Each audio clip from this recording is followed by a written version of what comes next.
Bismillahirrahmanirrahim. Assalamualaikum warahmatullahi wabarakatuh. Salam sejahtera untuk kita semua.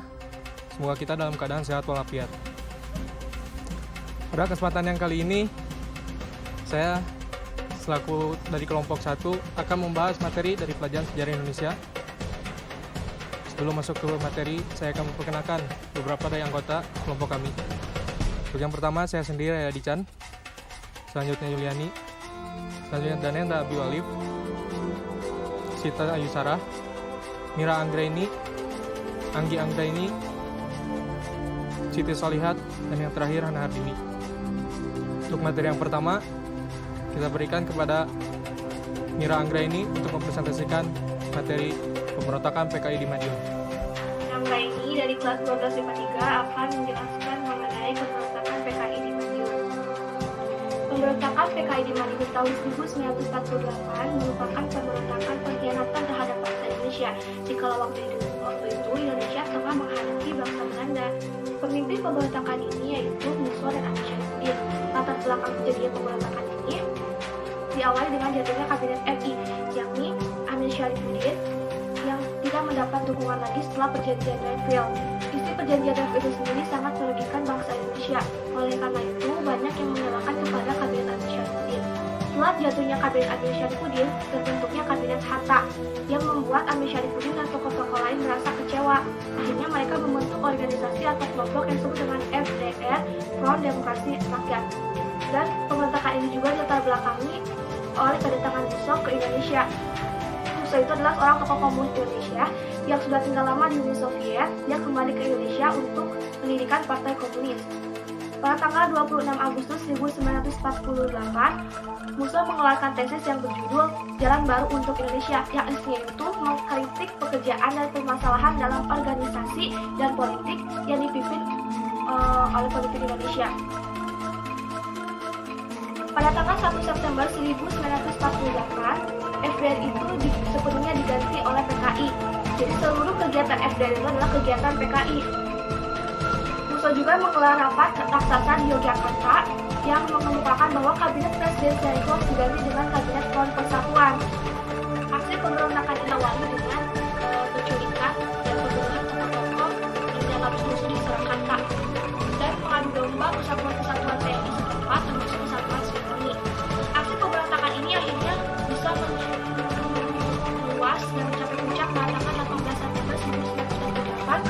Mereka berhasil menguasai daerah Madiun dan sekitarnya. Tujuan pemberontakan ini adalah untuk negara Soviet Indonesia yang berorganisasi pada yang ideologi komunis.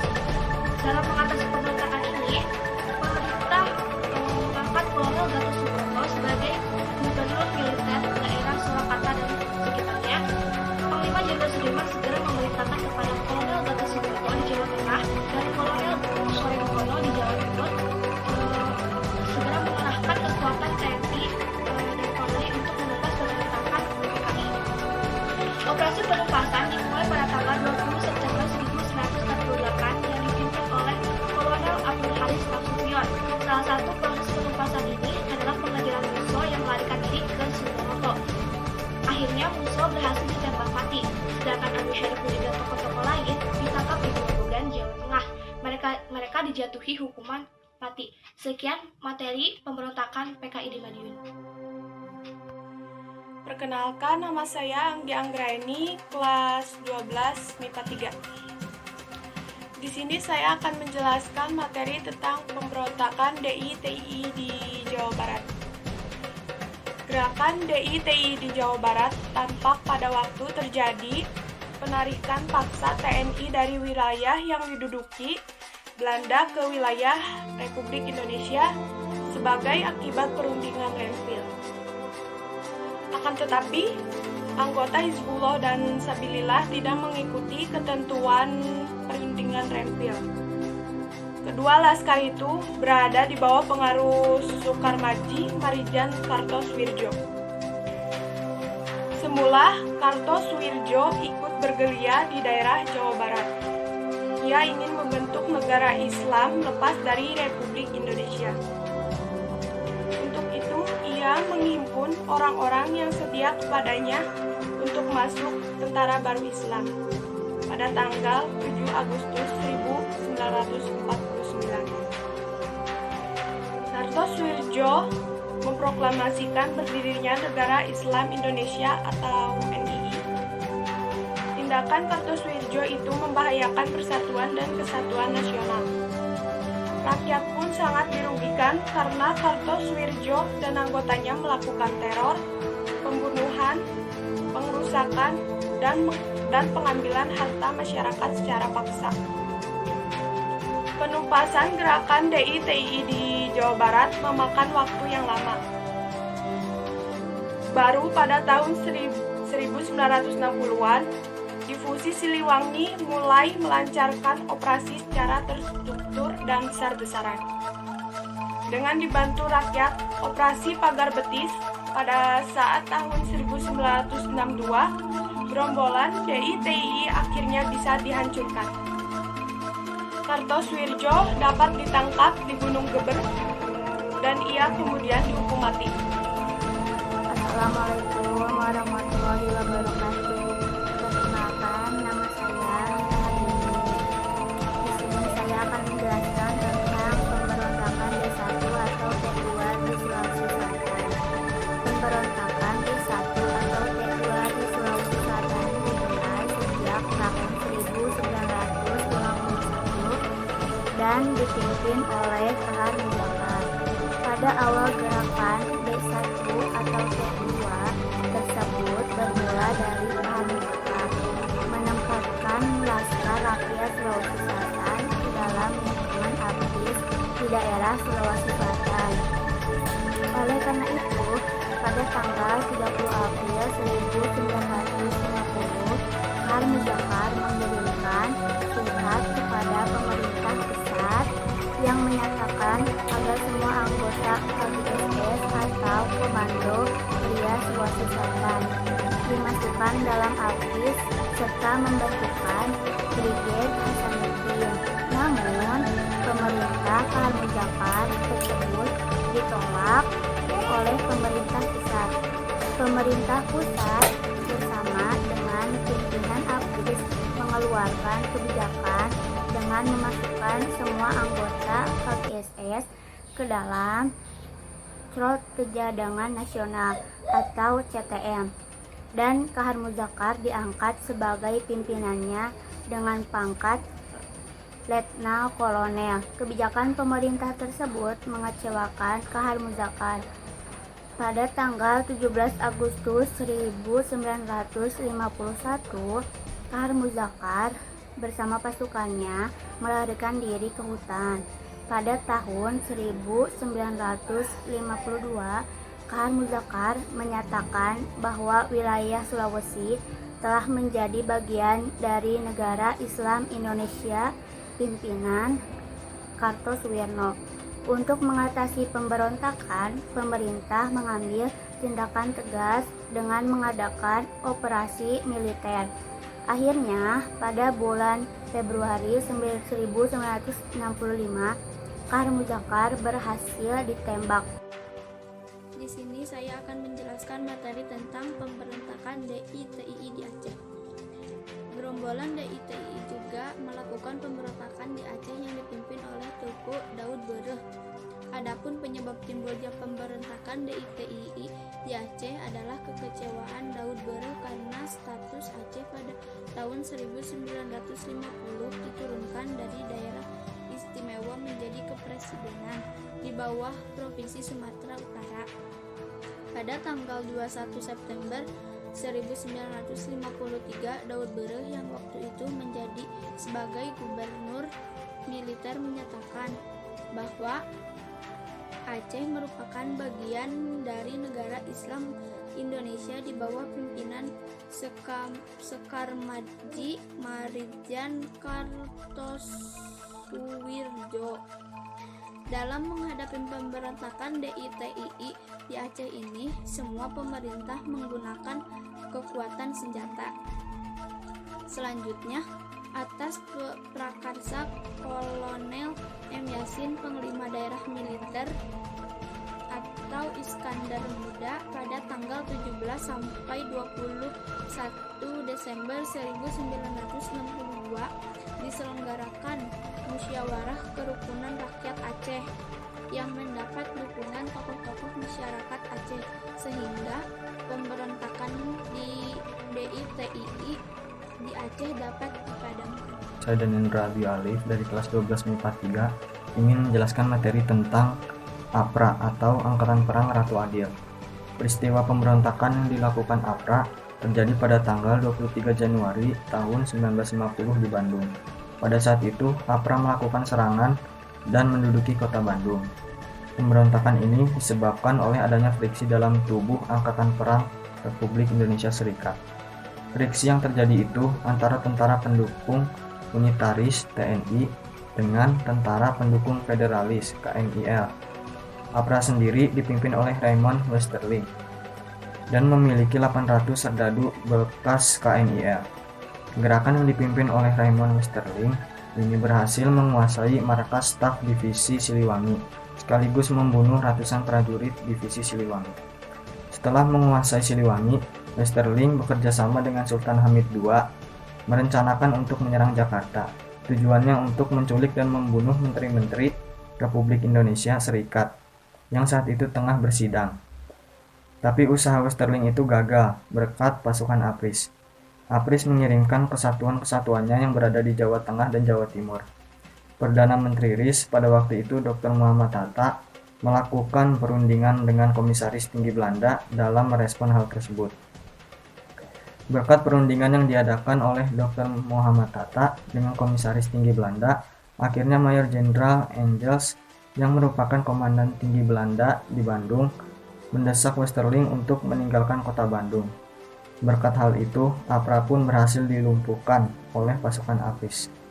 Nama saya Siti Solihat dari kelas 12 MIPA 3. Saya di sini akan mempresentasikan pemberontakan Andi Agis. Pemberontakan Andi Agis merupakan upaya perlawanan yang dilakukan oleh Andi Agis, yakni seorang mantan perwira KNIL. Kala itu, ia berusaha untuk mempertahankan keberadaan negara Indonesia Timur karena enggan bergabung dengan NKRI. Pemberontakan ini terjadi di Ujung Pandang, Makassar pada 5 April 1950. Diawali dengan konflik Sulawesi Selatan pada bulan yang sama.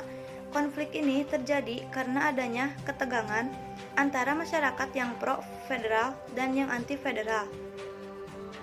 Sehingga pada 5 April 1950, pemerintah Indonesia mengutus pasukan TNI dari Jawa untuk mengamankan daerah tersebut. Tujuan pemberontakan Andi Agis. Tujuan ini bertujuan untuk mempertahankan negara Indonesia Timur. Dalam aksinya, Andi Agis tidak bergerak sendiri, tetapi dibantu juga oleh Sultan Hamid II atau pemberontakan APRA dan Belanda. Upaya pemerintahan menumpas pemberontakan Andi Agis. Yang ke-1, pada 8 April 1950, pemerintah Indonesia memberikan ultimatum yang isinya memerintahkan Andi Agis untuk segera melaporkan diri dari mempertanggungjawabkan perbuatannya ke Jakarta dalam waktu 4x24 jam. Yang kedua, Andi Agis diperintahkan untuk menarik semua pasukannya dan menyerahkan semua senjata, serta membebaskan para tawanan. Nyatanya, semua ultimatum di atas tidak dipenuhi oleh Andi Agis. Untuk itu, pemerintah Indonesia pun mengirim pasukan TNI di bawah pimpinan Kolonel Alex Kawilarang. Pertempuran pun terjadi pada tanggal 26 April 1950. Dalam waktu singkat, pemberontakan ini berhasil ditumpas oleh TNI di bawah pimpinan Kolonel Alex Kawilarang. Andi Agis pun ditangkap dan diadili di Yogyakarta. Nah, ternyata kue Perian setelah diusut pemberontakan ini didalangi oleh Dr. Sumokil, yakni dalam pemberontakan RMS. Nasib negara Indonesia Timur. Yang ke-1, Insinyur Diapri, Perdana Menteri Negara Indonesia Timur, kala itu mengundurkan diri karena tidak setuju dengan pemberontakan Andi Agis. Yang kedua, Insinyur Putuhena diangkat menggantikan Insinyur Diapri. Ia merupakan tokoh yang pro-republik. Yang ketiga, Sukawati, Wali Negara Indonesia Timur, pada 21 April 1950, mengumumkan jika negara Indonesia Timur bersedia untuk gabung dengan NKRI. Tokoh pemberontakan Andi Aziz. Yang ke-1, Andi Aziz. Yang kedua, Kolonel Kawilarang. Yang ketiga, Kolonel Soeharto. Yang keempat, Letnan Kolonel Warau. Yang kelima, Kapten Udara Wiryadinata. Yang keenam, Kapten Bohar Ardi Kusuma. Yang ketujuh, Letkol Suprapto Sukowati. Saya Yuliani akan membawakan materi selanjutnya yang berjudul Pemberontakan PRRI Permesta. PRRI adalah singkatan dari Pemerintah Revolusioner Republik Indonesia yang berada di Sumatera. Sementara Permesta adalah singkatan dari Perjuangan Semesta atau Perjuangan Rakyat Semesta yang berasal dari Sumatera.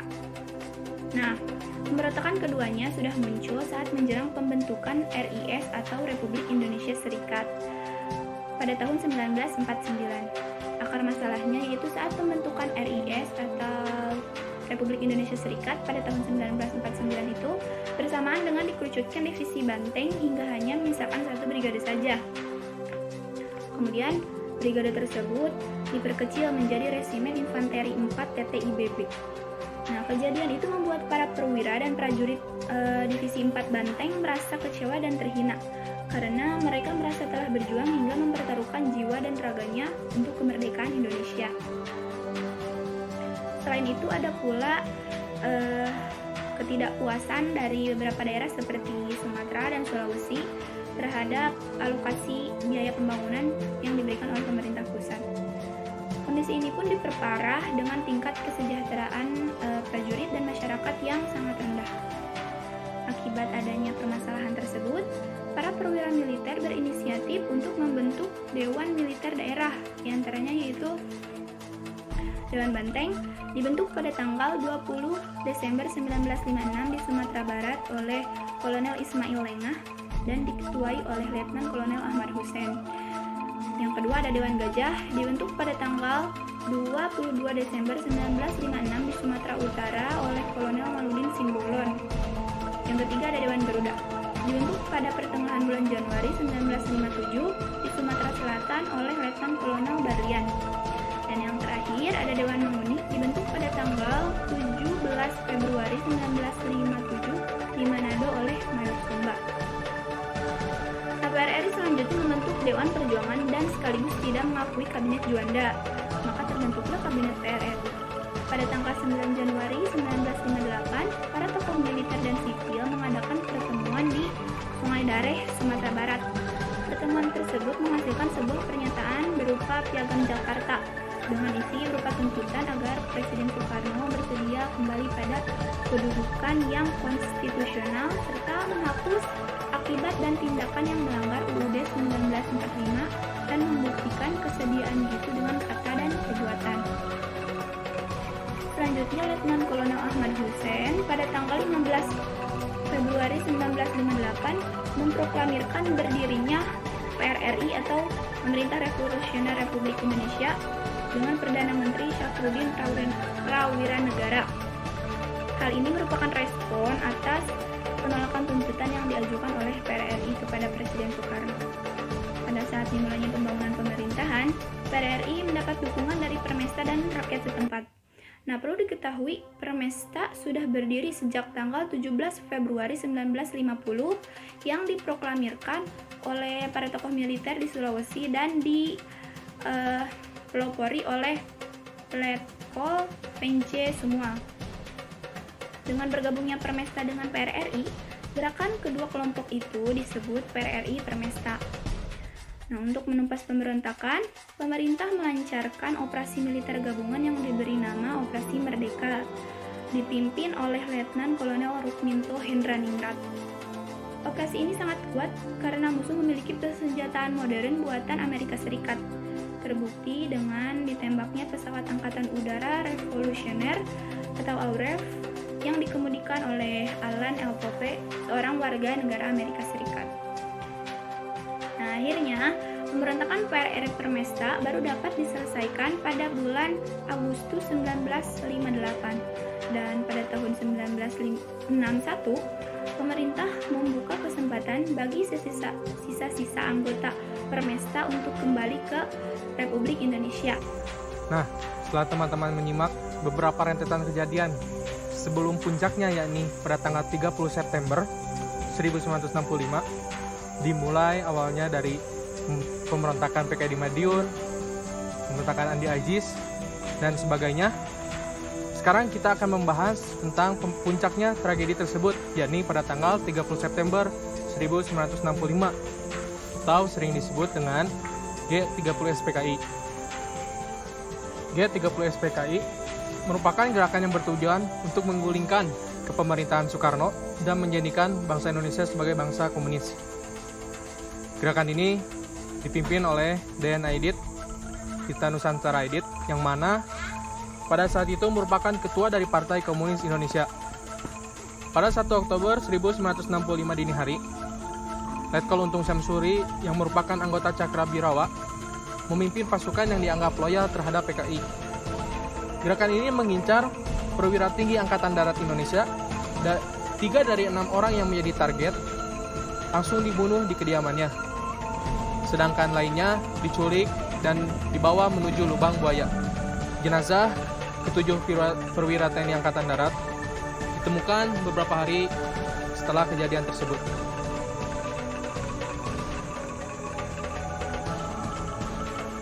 Berikut adalah nama-nama para perwira TNI Angkatan Darat yang menjadi korban pada peristiwa tersebut. Pertama, Letnan Jenderal Anumerta Ahmad Yani, Mayor Jenderal Raden Suprapto, Mayor Jenderal Mas Tirto Haryono, Mayor Jenderal Siswondo Parman, Brigadir Jenderal Donald Ishak Panjaitan, Brigadir Jenderal Sutoyo Siswo Didajo. Sementara itu, Panglima TNI Ahmad Nasution yang menjadi target utama pada pemberontakan tersebut berhasil meloloskan diri, tapi putrinya Ade Irma Nasution tewas tertembak dan ajudannya. Letu Pierre Antias Tendean diculik dan ditembak di lubang buaya. Keenam jenderal di atas beserta Letu Pierre Tendean kemudian ditetapkan sebagai pahlawan revolusi. Sejak berlakunya Undang-Undang Nomor 20 Tahun 2009, gelar ini juga diakui sebagai pahlawan nasional. Selain itu, beberapa orang lainnya yang menjadi korban dalam peristiwa tersebut ialah Brigadir Polisi Ketua Satswit Tubun, Kolonel Katamso Dharma Kusumo, Letnan Kolonel Sugiono Mangunuyoto. Nah, selanjutnya pasca kejadian peristiwa G30 SPKI, rakyat menuntut Presiden Soekarno untuk membersihkan dan membubarkan PKI. Kemudian pemerintahan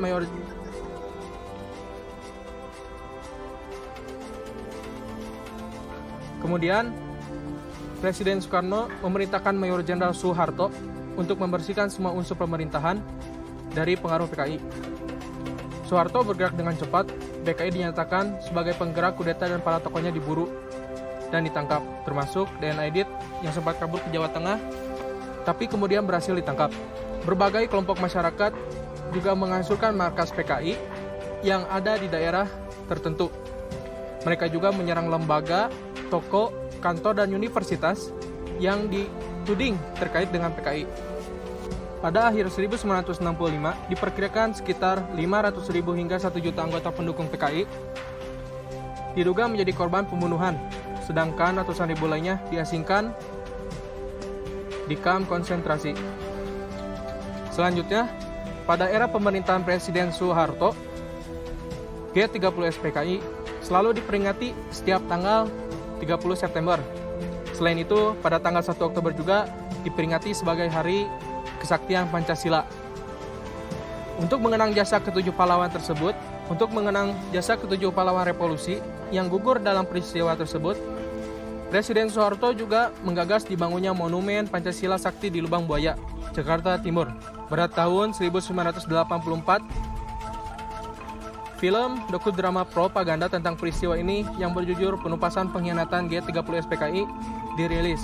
Film ini diproduksi oleh Pusat Produksi Film Negara, yang saat itu dipimpin oleh Brigjen Louis Payana, yang juga staf Presiden Soeharto, dan menelan biaya sekisar 800 juta rupiah.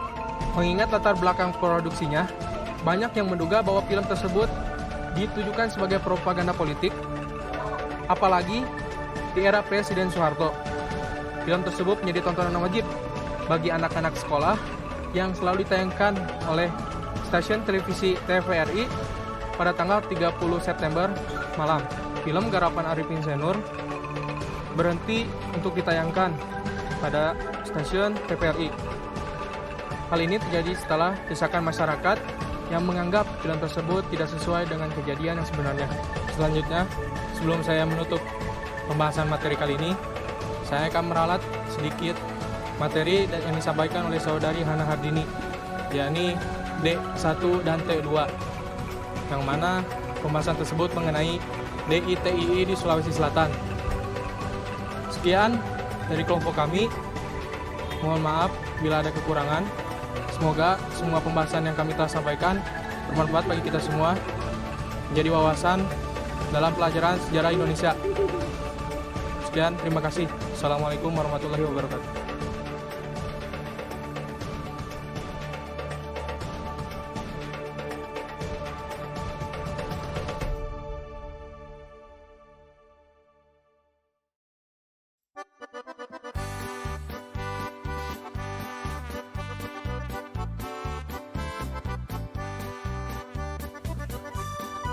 Saya Yuliani akan menjelaskan materi selanjutnya yang berjudul Pemberontakan PRRI Permesta.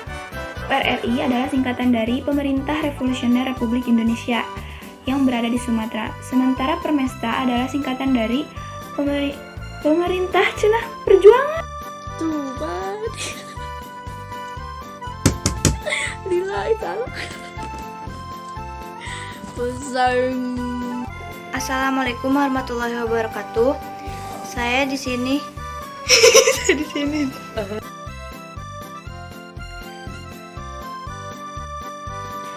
Belakang terjadinya pemberontakan ini adalah diawali dengan jatuhnya kabinet RI, yakni Amir Syari.